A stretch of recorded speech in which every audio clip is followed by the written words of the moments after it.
day barking at him. Is my dog?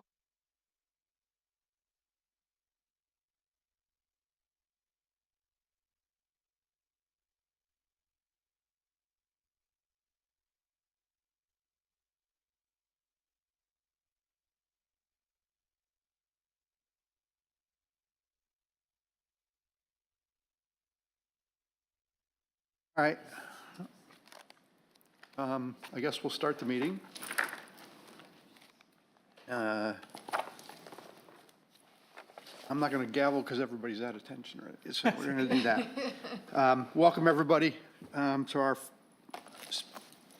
second meeting, our first in which we're really going to do anything other than kind of be here. Let's see. I'll call a meeting to order of the November 19th Landscaping and Tree Preservation Board. My name is Greg Darris, the chair of the Landscape and Tree Preservation Board. Can we call the, do the roll call? Sure. Gregory Darris. Here. Denise Graybill Donahue. Here. Robert Ryan. Here. Elizabeth St. John. Here. Melissa Yurden. Here. Okay. First matter of business is the approval of the agenda. First item on the agenda is approval of our previous meeting minutes from June 25th. Can I have a motion to approve? Move to approve. Second? Okay. Does anybody have any questions, revisions, comments about the minutes? No. No? Okay. All those in favor signify by saying aye. Aye. Aye. Any opposed? Nope. Okay. Motion passes. Move on to new business. The item on the agenda is for review and recommendations on the proposed zoning text amendment to the tree preservation and landscaping standards. I'm going to ask if there are any comments from the public before we go to vote. I'll do the presentation, and then if there's any. Okay? Okay, I'm just going to give a little bit of background, kind of a process.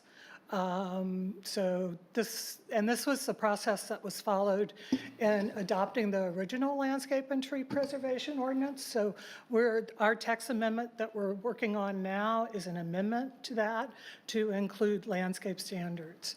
So we're following that same process, which is on the screen here. I think what's really important is that we have been working with a stakeholder work group to develop these. That work group included planning commission members and our board members, as well as representatives from the ARB, from the resort, and from professional landscape architect that works on the island. So just to go back, so the purpose of the regulations is to consistently preserve and enhance Kiowa's natural environment and to continue significant specimen trees and forests, and to have the ordinance develop standards in terms of proper care of trees, shrubs, and landscape plants. So the landscape standards process. So the original ordinance was adopted April 2nd. There was a community open house after that, opening it, explaining and to the community and asking for board members to serve. Our first landscape and tree preservation board meeting was June. That's where we elected a chair and our rules of procedure. And then we established the landscape standards work group. So that's been going on since June. We met monthly from June to October. And as I mentioned, it was composed of the stakeholders. We're currently we're looking at, for a recommendation from the Landscape Board on those standards, on that revision. And after this board, if it's approved, it will go forward to the Planning Commission meeting, which is December 11th, and then move forward to Town Council meetings. So for a text amendment to get approved, it requires a minimum of 2 readings at Town Council. So,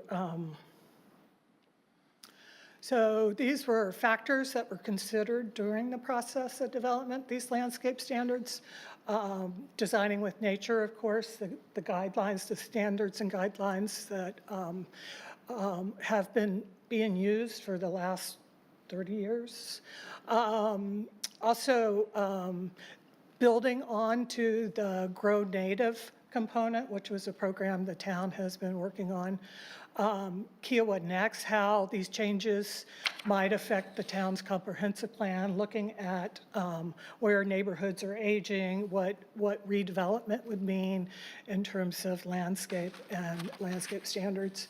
And then we've also started talking about enforcement, if this was to go forward, how these landscape and tree preservations would be enforced through the town. So I'm going through it kind of quickly. Please, if you want me to slow down or stop, all the board members have been involved in the development of these, so they're familiar with it. But I can get to the specifics, but I've kind of summarized what the ordinance language says.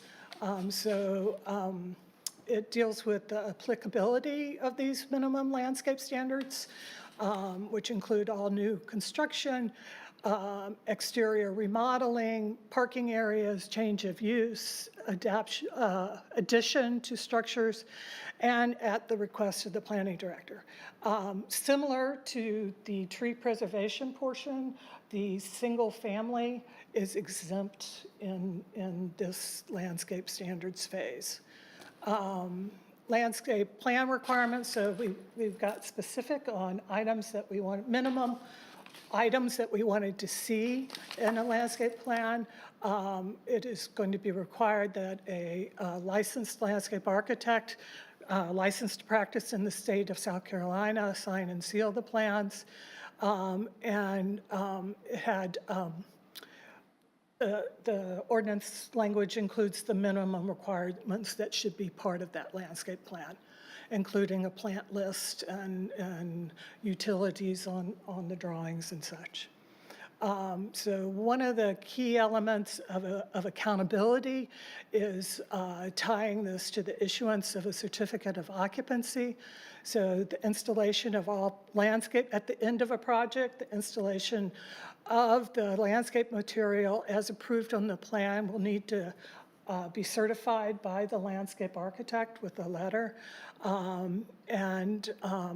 If in fact there is outstanding issues, this will be tied to the certificate of occupancy. However, it is built in that a temporary certificate of occupancy could be issued by the building official if there are pending issues such as plant material availability or seasonal issues in terms of planting. There's a minimum standards for installation, maintenance, and replacement tied to industry standards. So the actual planting standards, one of the things that we spent some time discussing was the native plant component. So the standards outline that 70% of trees and 50% of the, 70% of the trees and shrubs and 50% of the ground cover will need to be native plant material. And this needs to be designated in the landscape plan and quantified so that that can be reviewed. No single, it would also require the removal of invasive plants on the site. And no single plant species shall represent more than 40% of the total, unless it's a very minimum, I think it's 10 trees required. So there are minimum sizes for each of the components, 3-inch caliper for a canopy tree, 8-foot height for understory and ornamental tree, 8-foot height for evergreen and conifer tree, and shrubs would be 3-gallon and 7-gallon. So the criteria under shrubs is that 50% have to be 7-gallon, and then 50% can be 3-gallon. There is a minimum lot landscape requirement. So this is also tied to the existing tree preservation part of the ordinance. It's the same standard that they use there in terms of looking at mitigation. So it shall be equal, the minimum trees shall be equal to combined DBH, that's diameter breast height, greater than or equal to 20 trees per acre or 160 inches per acre, whichever is greater. In addition, each lot after development must contain a minimum 70% of healthy trees that exist on the lot pre-development. So we were looking at kind of two scenarios. If you had a lot that had minimum trees, what would be a minimum standard for that? And then if you have a lot that has trees, then it must contain a minimum 70% of the healthy trees that exist on the lot pre-development. Both of those requirements can be met by both mitigation trees or existing trees. Minimize turf grasses and mulch areas, and the mulch area can be no greater than 10% of the planted areas. Again, this is kind of in sync with the design with nature guidelines. There is a parking, loading, and vehicular area landscape requirement. This was already part of the code, but it was under the vehicular part, a different section of the code. So we've just moved it here and added a few more criteria, such as the clear sight triangle. And the diagram to the right there is a sketch of those vehicular use landscape standards. Buffers, again, this is in context of the compatibility buffers section. It's 12-127, excuse me. And it's really just stating that we prefer for those compatibility buffers to be not to have any material removed and to be opaque, and if it need be to be planted to achieve that density, it would need to be native material. And then finally, we're continuing to work on and promote our Grow Native plant database. As part of this effort, we're looking at, in terms of implementation, we're looking at expanding that, generating more information about inputs and what works, and more specific information about the native material. So some of our work group is continuing to meet to help develop that, and we're talking about doing some podcasts in terms of education of how to remove invasives properly and identifying native material. As I said, I went a little quick, so I'm happy to get more into the detail or if there's any questions.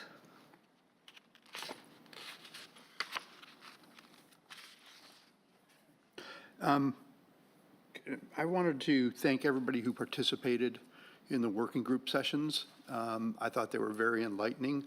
I learned a lot about the trees and the shrubs and the grasses on this island that I did not know before. And it did definitely help get the text amendment to the place where it is now. So again, thanks everybody who participated in it.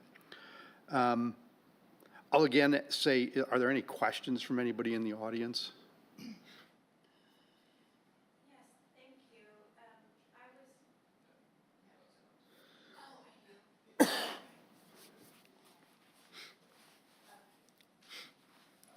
Say your name. Are so minor, but my name is Jennifer Hayes. I am the landscape board member for the Kiowa Architectural Review Board and was involved in the working sessions to review the, I'm sorry? Speak into the microphone, I can't hear you. Oh, okay. My name is Jennifer Hayes. I'm the landscape board member for the Kiowa Island Architectural Review Board, and I was involved in the working sessions to review the draft ordinance.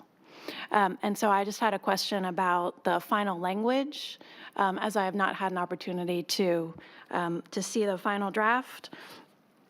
My one question that I had was regarding the perimeter landscape requirements. We had discussed allowing the existing trees and buffers to be included to count towards meeting those perimeter requirements. And I was wondering if the language was revised to allow for that. So I don't think we made it specific, but existing trees can count towards any of the requirements. In the beginning of the ordinance, where existing trees can count towards any of those requirements. Okay. And that a buffer, you do not have to have an extra perimeter landscape area if you have a buffer adjacent to a parking lot. Okay, thank you. And it's on the website, the ordinance. Great.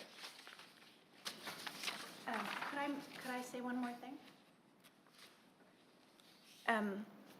Yeah, I just wanted to thank the town and the Tree Preservation Board for allowing me and, you know, the review board to be involved as you considered this ordinance revision. It was a great opportunity and certainly appreciated it and enjoyed working with all of you. I would just want to take this formal opportunity to repeat some things that I brought up during those meetings.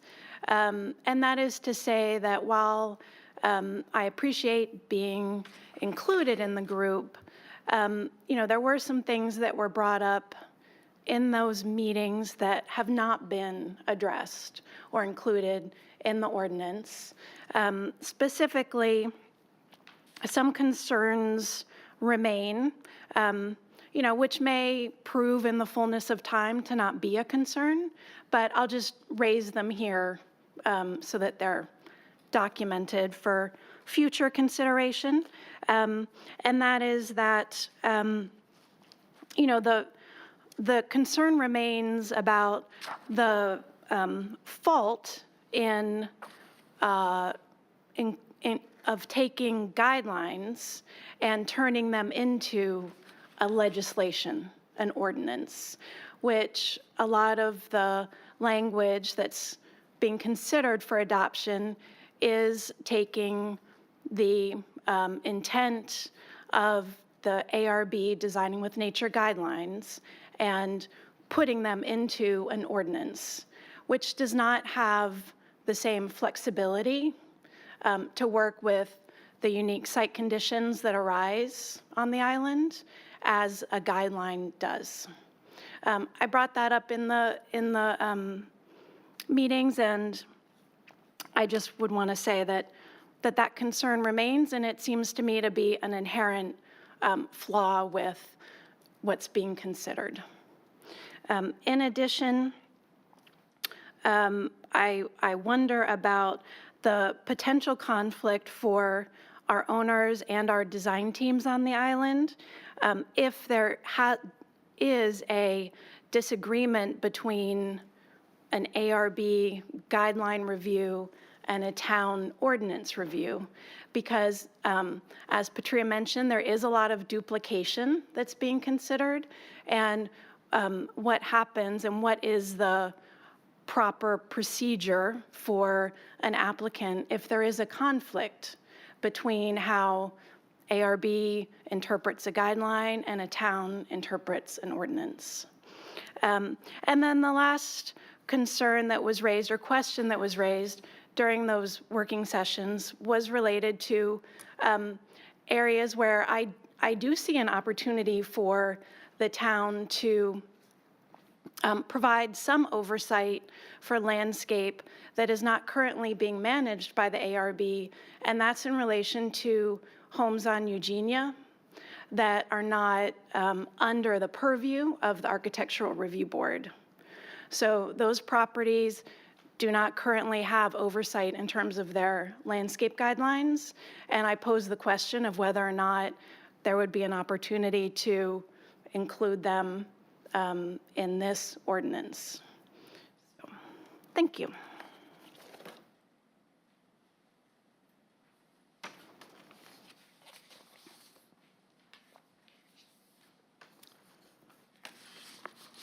So Are there any questions from up here, too?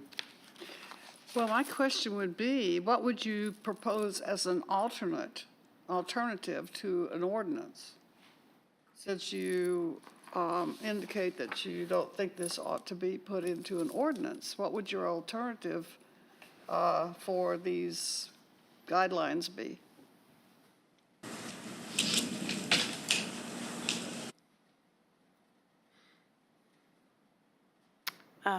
Well, to speak frankly, my suggestion would be to not include landscape guideline language in the ordinance and to not duplicate the Architectural Review Board guidelines. Okay, thank you. Thank you. Any other questions? Okay. Looking for someone to make a motion to adopt the proposed text amendment of Section 12-129, Tree Preservation and Landscape Standards. Any motion? I so move. Motion to adopt, yes. oh, to approve. Approve. Yeah, adopt. town council adopts. Right, there you go. Motion to approve. Second. Okay. All those in favor? Aye. Any opposed? Motion's approved.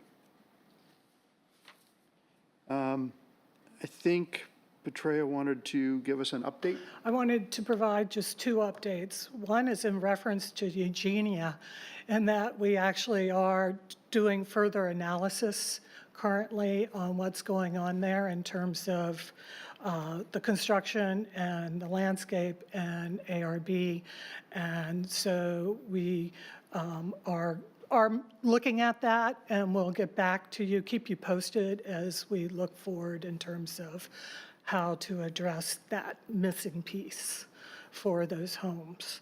The other is to just update you in terms of some of the thoughts for implementation. Hopeful that this moves forward. And so we're working with a smaller work group of looking at doing those series of podcasts in terms of we want to initially communicate effectively about the ordinance to the community and to the contractors. And then also we're thinking of developing a series of podcasts talking about natives, identifying common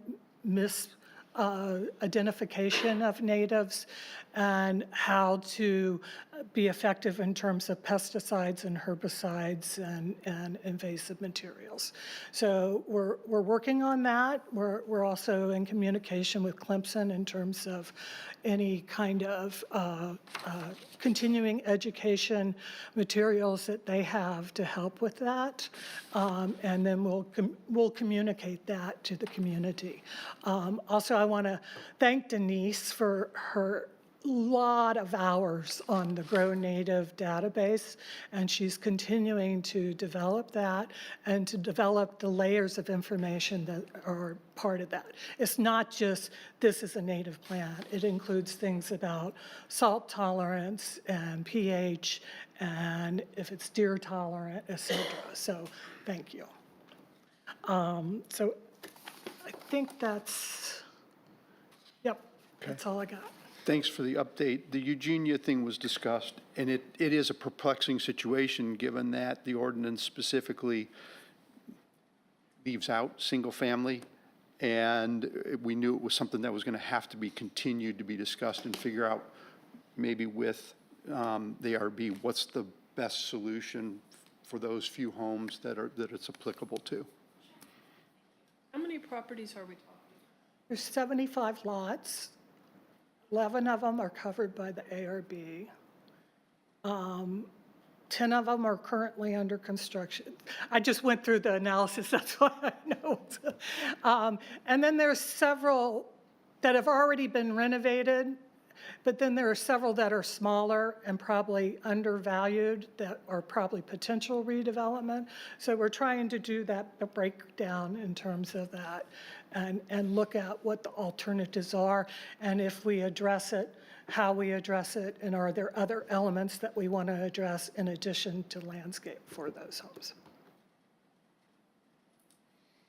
Okay, that is the, Actually, I just wanted to comment and thank Petrea and Greg for their leadership. Personally, I think this is very important that these elements are codified in terms of consistency across the island, especially, obviously, with our start with commercial and multifamily properties. And I think also in terms of, it fits in nicely with our Jim Jordan's presentation that he had on Friday regarding the focus on native species and the preservation of our bobcat population. And then obviously with ordinances comes enforcement. And so I think that's a key piece that's lacking currently in our town, and I think that the codification process will enable better enforcement to be consistent across the island. So, thank